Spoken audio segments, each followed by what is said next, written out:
আমি বিয়ে করেছি, আই এম ভেরি হ্যাপি এবং সেলিব্রিটি হিসেবে কোটি মানুষের ভালোবাসা পাচ্ছি, শুভাকাঙ্ক্ষীদের উইশ পাচ্ছি, এটা নিয়ে আমি খুবই হ্যাপি। হ্যাঁ প্রিয় দর্শক, দ্বিতীয় বিয়ের পরে এভাবেই জনপ্রিয় গায়ক এবং অভিনেতা তাহসান খান তার আনন্দের বহিঃপ্রকাশ করেছিলেন সকল মিডিয়ার সামনে। জনপ্রিয় এই গায়ক 2025 সালে ভালোবেসে বিয়ে করেন আমেরিকান বেসড মেকওভার আর্টিস্ট রোজাকে। ভক্ত এবং শুভাকাঙ্ক্ষীরা যখন এই দম্পতির আসন্ন বিবাহবার্ষিকী উদযাপনের খবর পাওয়ার অপেক্ষায়, ঠিক সেই সময় শিল্পী নিজেই জানালেন, আমরা আর একসঙ্গে থাকছি না। সোশ্যাল মিডিয়ায় এক স্ট্যাটাসে তাহসান খান নিজেই কথা জানান। সামাজিক যোগাযোগ মাধ্যমে এ ব্যাপারটা নিয়ে এখন খুবই আলোচনা হচ্ছে। বছর ঘুরতে না ঘুরতে এভাবে বিচ্ছেদের খবর অনেকেই মেনে নিতে পারছেন না।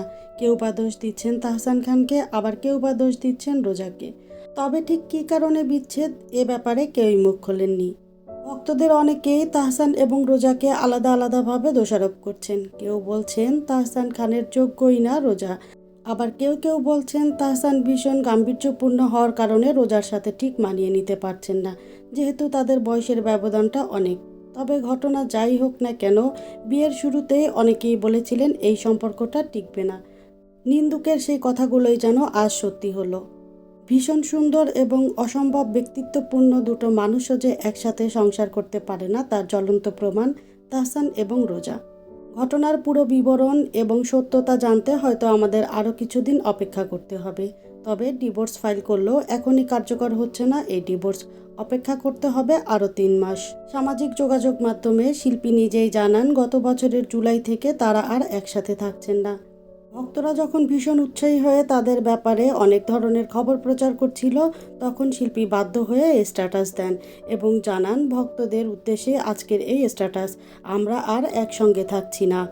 মূলত বিয়ের 6 মাস পরে থেকে এই দম্পতি আলাদা থাকতে শুরু করেন। তাদের মধ্যে নাকি মনের মিল হচ্ছিল না।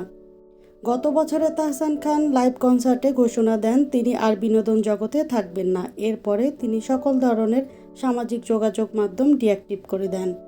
আর অন্যদিকে রোজাকে সামাজিক যোগাযোগ মাধ্যমে বেশ অ্যাক্টিভ দেখা যায়। ডিভোর্সের আসল কারণ কি তাহলে? সামাজিক যোগাযোগ মাধ্যমে রোজার এমন অ্যাক্টিভ থাকা, নাকি সত্যিই তাদের মনের মিল হচ্ছিল না?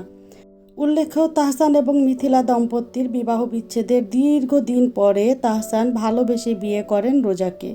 যেহেতু তারা এখনও মিডিয়ার সামনে কোনো ধরনের বক্তব্য রাখেননি বিবাহ বিচ্ছেদ নিয়ে, তাই আমরা সত্যতা জানার অপেক্ষায় রইলাম। তবে এমন একটা খবর শোনার পরে বেশ খারাপই লাগছে। আপনাদের কেমন লাগছে দর্শক, তা জানাতে কমেন্ট করতে পারেন।